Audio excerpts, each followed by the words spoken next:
Welcome in our first guest of the week. Patrick de Haan from GasBuddy joins us. He's been with the program quite a bit here since we've been experiencing this fuel crisis that we're going through in the wake of the war in Iran. Patrick, good to see you as always. One of these days we're going to bring you on for an interview when everything's just calm and normal. How does that sound?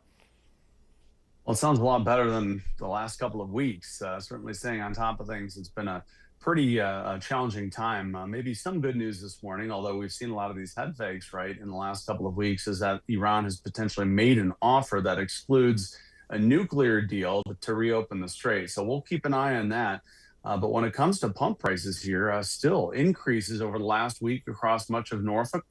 We've seen average prices get close to that $4 a gallon mark after having dipped under that.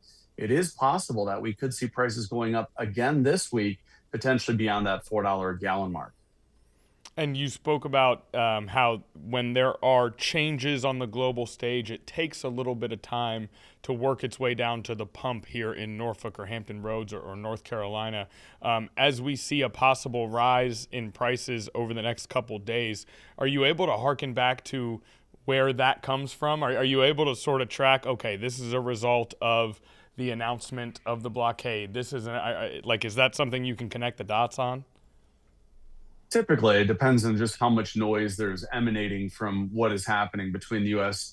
and Iran.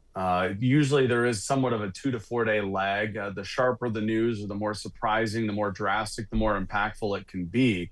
And so I would expect prices here this week to start inching back up because the wholesale price of gasoline jumped late last week on the continued conflict, on the fact that it looked like negotiations were being canceled. President Trump was telling negotiators not to go to Iran. Iran was escalating, attacking ships in the strait.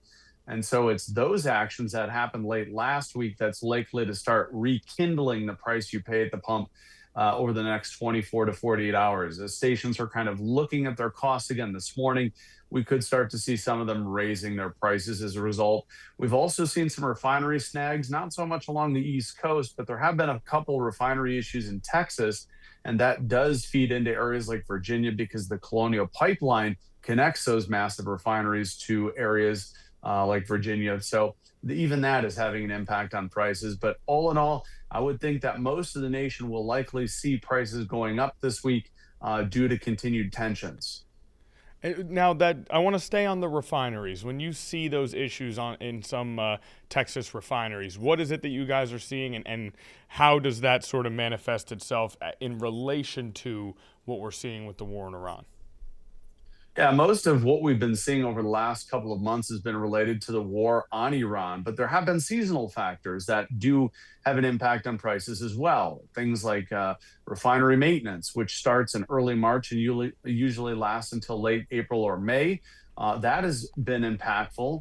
We're also seeing the change over to summer gasoline, which is now done and behind us. And at the same time, we usually see rising gasoline demand as Americans start to get out and travel more often. So while we've been affixed on what's happened between the U.S. and Iran, those seasonal factors have still been pushing prices up.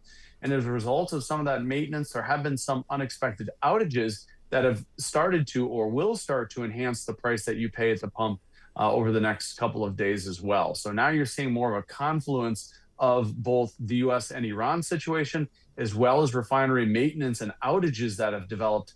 Both of those are going to be pushing prices up through this week. How long that continues? Well, we are getting close to the end of refinery maintenance season. Typically by mid to late May, as demand for gasoline starts to really hit a peak, refineries want to be online. So that maintenance work should start wrapping up here over the next couple of weeks. And maybe with it, we could see prices rolling back by the time we get to Memorial Day. And that's something that we've certainly seen, is that this is an industry like any other that operates with a certain margin of error. When you get to March and that maintenance work needs to happen, it's okay because there are those built-in guardrails. The war in Iran has taken any of that margin for error away. No other increases can really be afforded, but the industry still has to operate the way it has. Speaking of industry, we've got reports that Lufthansa, the airline, has cut 20,000 flights here. I don't have a time frame for that, just sort of that raw number. It'll save the company 40,000 metric tons of jet fuel. Obviously, they're feeling the shortage. When it comes to airlines, anything notable you guys are seeing beyond that statistic I just read? Well, you're seeing some US-based airlines, including American, United, and Delta, really focus on efficiency, cutting new routes that they had announced, maybe delaying the implementation of those new routes to streamline where they're flying. With jet fuel prices surging, nearly doubling compared to early February, you're going to see a bit of consolidation on some of the most popular routes. That is, airlines may fly less. The plane you're on may be more full as a result. Your airfare may cost more. Checking a bag certainly will cost more. So, you're going to see airlines really tighten the belt, and that's going to lead to higher airfares. It's going to lead to fuller flights as well. And you could see some cancellations on maybe short domestic flights where there are alternatives. I don't expect much of an impact if you're flying overseas. Those long haul flights I wouldn't worry as much about. But to your point, Lufthansa canceling 20,000 flights between June and October. That's going to save them 13 million gallons of jet fuel. Those are the areas where you may encounter issues. If you're heading to Europe, a flight between two European cities, that could be canceled. So you may want to have a backup plan. But here in the United States, not expecting real high level or medium level issues. If you go outside of that to Asia and Europe, though, you may want to have a backup plan if you do have a short flight amongst those areas. And, we talk about airlines quite a bit. We obviously talk about regular Americans and those elevated prices at the pump. We've seen a lot of reporting around how this is impacting fertilizer. There's quite a few industries that have really drawn the headlines. I'm wondering, would you be able to point out maybe some consequence of this that most people miss here? Some industry or group of people who are being impacted that maybe hasn't been quite at the forefront, but still has an effect?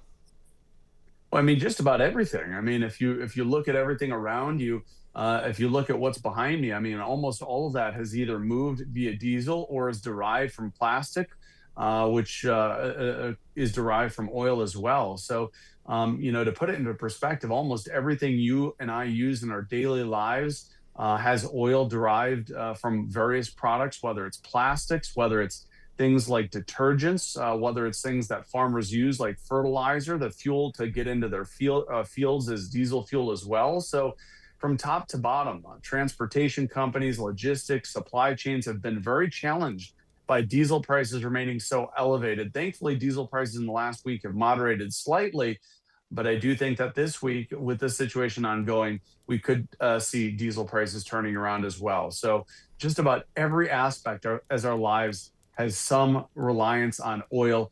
Just take a pause and look around you as I do. Just about everything that's behind me has gotten here through diesel fuel, whether it's deliveries from major logistics companies, UPS, FedEx, DHL, Amazon, even raising surcharges.